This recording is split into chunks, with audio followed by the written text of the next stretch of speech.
Una vez más y como siempre le damos la más cordial bienvenida a Justicia Electoral a la Semana, un programa del Tribunal Electoral del Poder Judicial de la Federación que hoy se encuentra en el Congreso de Magistradas y Magistrados Electorales desde Mérida, Yucatán. Me da mucho gusto recibir a dos participantes de la Red de Observación y Justicia Electoral, la ROJE. Muchísimas gracias por acompañarnos. Quiero presentarles a nuestros invitados, pero también decirle de qué vamos a platicar. Democracia directa y justicia electoral, una mirada desde la investigación académica, el título de nuestro programa. Y quiero saludar en este momento a quien es catedrática del TEC de Monterrey, integrante de esta Red de Observación y Justicia Electoral de la ROJE y también red de politólogas, integrante de la red de politólogas. Le doy la más cordial bienvenida a la doctora Sara Lozano Alamilla. Muchas gracias, Lucy, por la invitación. Encantada de estar con ustedes. Un placer que estés con nosotros, Sara, de verdad, muchas gracias. Ella habló de participación jurídica en mecanismos, participación judicial. En mecanismos de participación ciudadana, y te quiero agradecer que hoy estés aquí en nuestro programa. Además, tengo el gusto de saludar a quien también es integrante de la ROJE y es director del Comité Estatal de Yucatán de la Asociación Mexicana de Ciencias Políticas, catedrático de la Universidad Autónoma de Yucatán, Efraín Eric Pot Capetillo. Muchas gracias por acompañarnos. Gracias a ustedes, y es un placer de verdad compartir la mesa y esta parte importante con la doctora. Y además en tu estado maravilloso, ¿no? Que nos ha recibido con los brazos abiertos y ha sido escenario de muchas conversaciones, de muchos diálogos en este Congreso.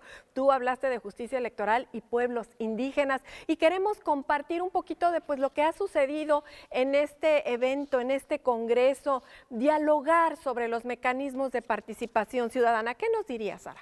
Bueno, la primera fue una experiencia súper interesante venir a hablarles a magistrados desde la ciencia política. Fue una especie de cobro. El problema jurídico genera un problema político, entonces fue como venir a decir los mecanismos de participación ciudadana van a ser los medios a través de los cuales vamos a fortalecer la democracia y el Estado de Derecho. Pero si están más legislados y mal interpretados y no interviene alguno de los dos poderes en esto, pues va a seguir siendo letra muerta para todo el país. Lo dijiste así tal cual, letra muerta, si no se hace lo que se tiene que hacer. Exactamente, y creo que el Poder Judicial no solamente tiene una perspectiva y una voluntad institucional que lo ha mostrado con temas como mujeres, como indígenas. Entonces, pues también la participación ciudadana es la de indígenas, mujeres, comunidades vulnerables y todo el país. Todos. ¿Sí? Todos tendríamos que poder levantar la mano y pedirle a nuestros gobernantes que ciertas acciones o las tomen o las corrijan o simplemente las eviten porque no lo queremos. Se les olvida a las autoridades electas que primero son nuestros servidores, ya, si es necesario, se convierten en autoridad. Así es, Sara. Y bueno, Efraín, ¿qué nos dices tú de este diálogo de mecanismos de participación ciudadana? Tú te enfocaste precisamente en la población indígena, comunidades y pueblos indígenas. Así es, porque creo que la creación de instituciones incluyentes, respetuosas de esta pluralidad cultural, son un gran aporte para construir la democracia en México, y la población indígena es precisamente, o los pueblos indígenas, son un reto porque es una realidad muy compleja, que hemos avanzado, pero aún así hay serias dificultades para implementar este reconocimiento de derechos de los pueblos indígenas. Ustedes hablaban, escuchábamos todos atentos, las y los magistrados, bueno, pues todos tomando nota de que hay que distinguir retos y problemáticas. ¿Qué distinguimos primero, las problemáticas o los retos? ¿O hacemos las dos cosas al mismo tiempo? Yo creo que desde el Poder Judicial van a tener, el reto es identificar la problemática. Yo creo, ya estamos hablando de unas autoridades en las que van a tener en su escritorio un conflicto sobre el cual tienen que pronunciarse para efectos de ejercer justicia. Entonces, creo que desde esa perspectiva no vamos a caer en el juego del qué fue primero, si el huevo o la gallina. Aquí yo creo que ya las autoridades llegan con el conflicto encima y la comprensión de ese conflicto desde las perspectivas no literalmente En cuanto a lo que dice la ley, hay que reconocer la diversidad que hay en el país. Coincido con el doctor porque la población indígena está evidenciando estas diferencias estructurales que tenemos, pero la mayoría del país, el norte es diferente al sur, el centro, el oeste, la montaña, el clima tropical, la sequía en Nuevo León no es un problema aquí. Entonces, tenemos que pensar que la participación ciudadana no es un problema único de una tesis, sino hay un contexto geográfico, cultural, que lo va a llevar y ahí es donde está el problema que llega al tribunal. Así es. ¿Coincides, Efraín? Indudablemente, porque en el caso de los indígenas, el tema que nos ocupa en este momento es cómo avanzar en el derecho de los pueblos indígenas a través de un aspecto nada más, que es el que se discute hoy día, que es el de la autoadscripción. Exacto. Y pasamos por la cuestión de cómo operacionalizar la autoadscripción y los derechos, ahora sí, tanto de comunidades, porque hay derechos de comunidades indígenas, hay derechos de pueblos indígenas y otros derechos que son individuales. ¿Cómo armonizar el Estado de Derecho?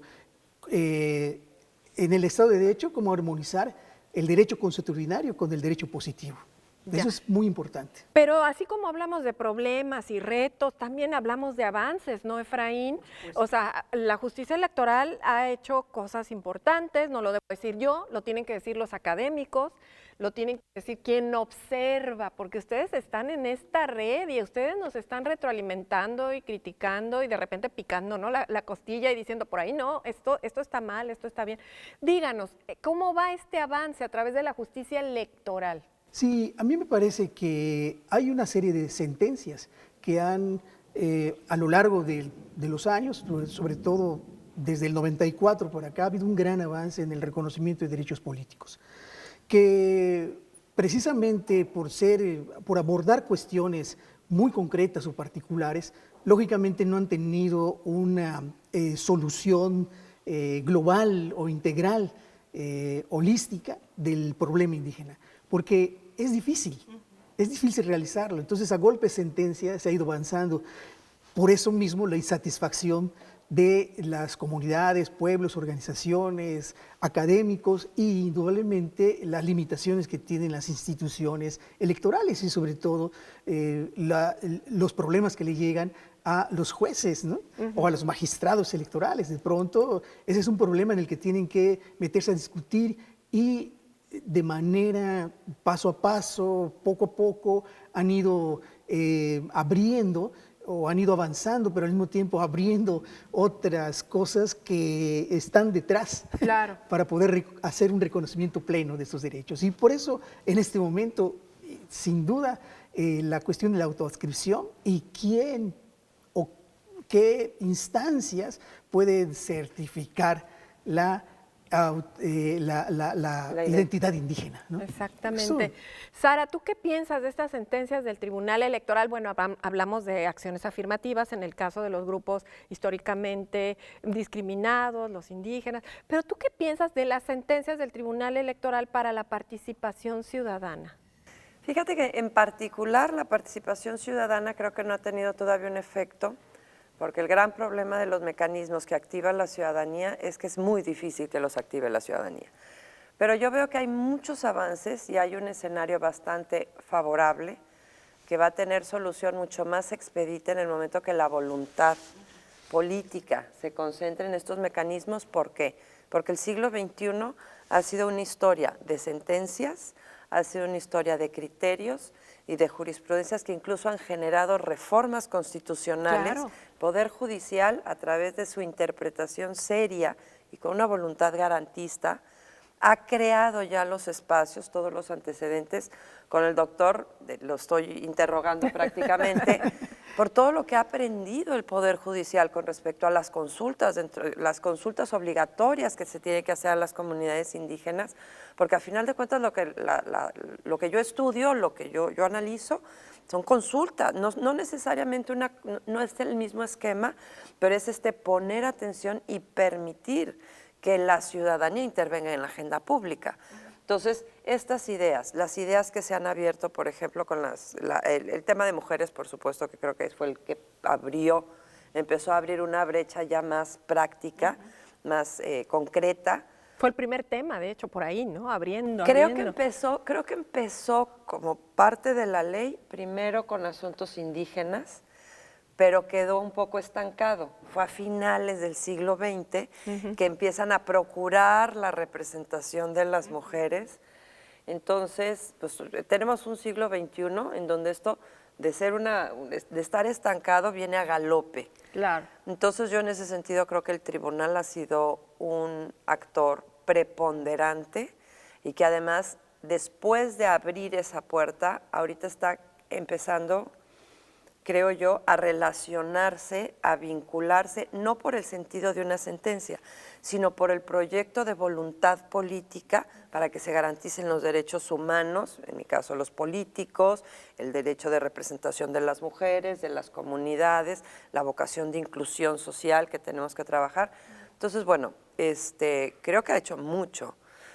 No es una crítica en el sentido, más bien quizá es una advertencia de no estás viendo esto. A la hora de que tú emites una sentencia o a la hora que se vota algo, muchas veces pues no son indígenas, no todos son mujeres, no todos viven en el norte o en el sur, no todos tienen un problema de la colonia, claro, en donde quieran activar un mecanismo, entonces nos escuchan y eso es maravilloso. Que nos escuchen y que, bueno, también sabemos que hay un tribunal que nos ampara, ¿no? Que ampara a muchas comunidades que han sido históricamente discriminadas y también ya tiene jurisprudencia muy importante el Tribunal Electoral en materia de pueblos y comunidades indígenas. Por supuesto, yo creo que el tribunal, como se ha señalado aquí, a golpe de sentencia, ha reivindicado el papel que tiene la justicia en este país para consolidar las instituciones democráticas. Y en ese sentido, me parece que el tribunal también aprende, y aprende con la sociedad. Y, por supuesto, esto genera puentes con las organizaciones de la sociedad civil. Hay otro asunto que creo que también tiene que ver con la participación ciudadana. Hay un gran déficit también de organizaciones de sociedad civil. Muchas organizaciones de la sociedad civil finalmente tienen legítimamente una serie de demandas. En el caso de los indígenas, hay organizaciones de la sociedad civil que luchan por los indígenas, pero no son encarnadas por indígenas. Ya. Y faltaría también promover las organizaciones de la sociedad civil de indígenas, por indígenas y para indígenas. Pero esto es una deuda histórica, claro, de carácter estructural, porque venimos también de un sistema de partido hegemónico que controlaba las organizaciones de los diversos sectores sociales. Entonces, es necesario ir rompiendo con esto y indudablemente las sentencias en materia de indígena y las impugnaciones que han hecho las organizaciones sociales contribuyen precisamente a crear una mayor comunicación. Por supuesto, como también aquí se ha señalado, faltaría trabajar más en dar a conocer de manera expedita, sin tanto tecnicismo, las sentencias. ¿Qué te parece, Efraín, si hablamos de ese tema en el bloque siguiente? Me parece perfecto. Porque vamos a una pausa, es muy breve y regresamos y se nos fue un bloque muy rápido porque el tema verdaderamente es fundamental. Vamos y regresamos.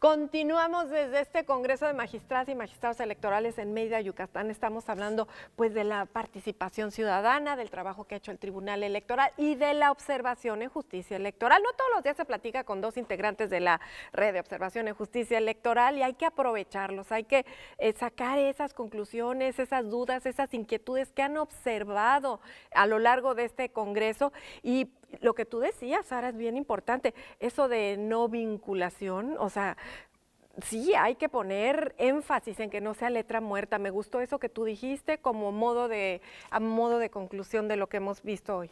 Pues es definitivamente la ROJE es un espacio en donde convergemos personas que creemos en la justicia electoral garantista, que vamos por derechos humanos, de ahí la afinidad con las y los colegas que existen, y ahí es el tribunal que nos está escuchando, es el tribunal que nos está dando voz, y ya es cosa de nuestra responsabilidad cívica coordinarnos como una especie de asociación sin la formalidad o la estructura que a veces limita, para hacernos escuchar, para construir, para crear observatorios, para proponer ideas.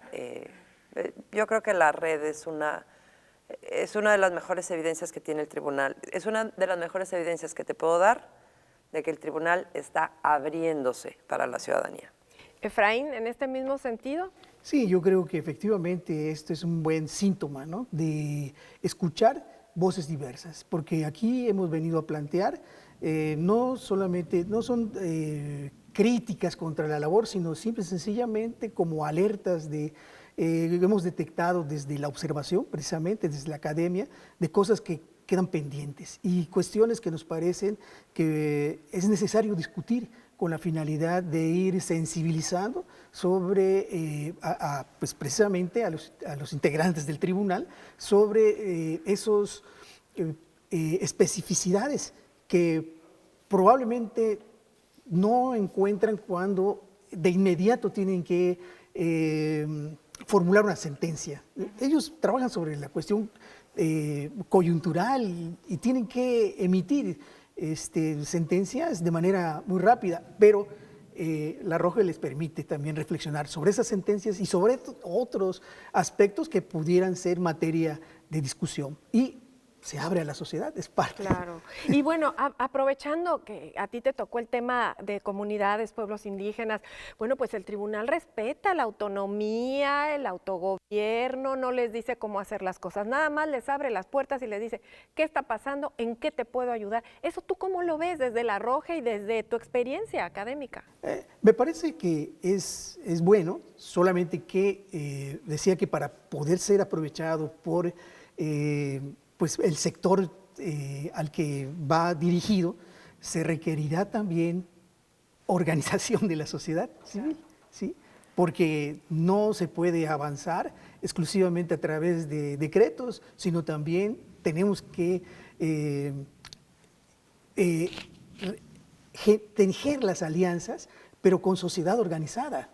Si la sociedad no está organizada, pues no se puede hacer mucho, las instituciones pueden avanzar, pero no hay una identificación, una conciencia, una apropiación de los propios temas. Creo que ese es un tema que tendremos que trabajar también de forma conjunta en el tema de la comunicación organizacional, ¿no? Así es. Y bueno, ¿con qué nos quedaríamos, Sara, de este congreso? ¿Tú con qué te vas?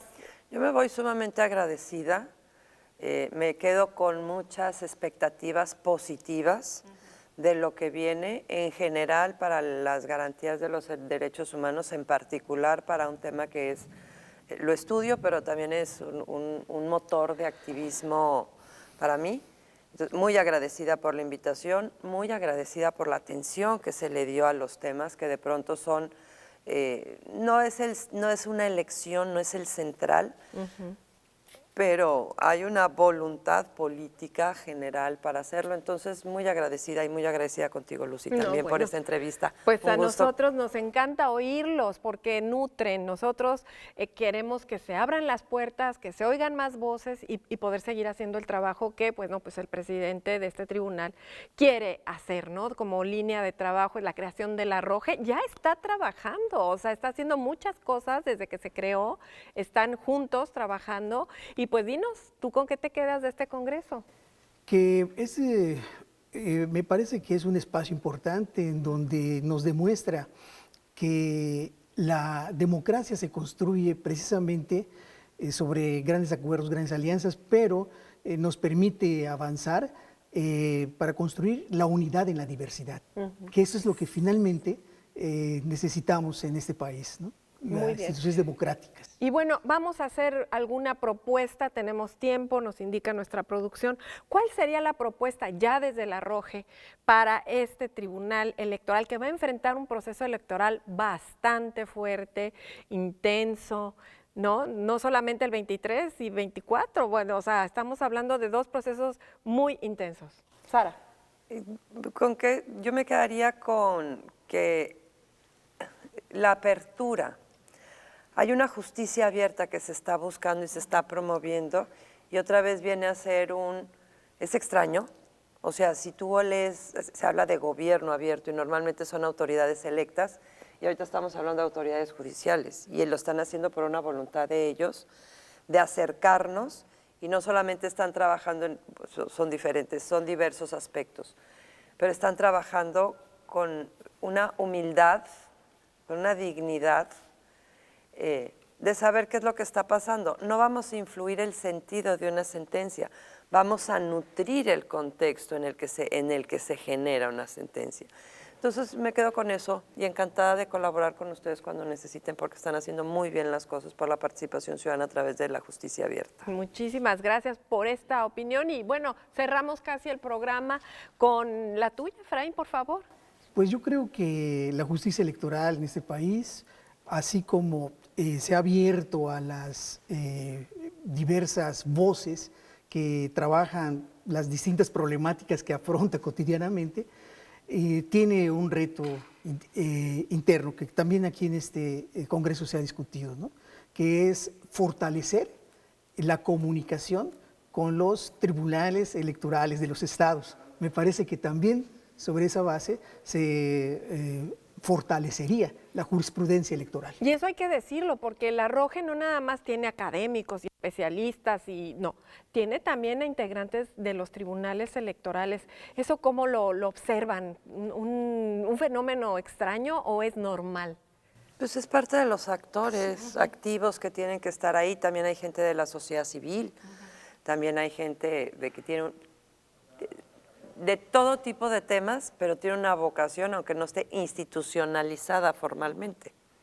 Sí, yo estoy de acuerdo con ello. Yo creo que por eso pasa el tema, ¿no? Y yo creo que hay cuestiones comunes que afrontar y veo que todo positivo en ese sentido, ¿no? Y pero desde el momento en el que se trata de una red y no de una asociación que empieza con lineamientos, estructuras, jerarquías, etcétera, etcétera, es la suma de voluntades que antes se creía que eso no iba a generar nada.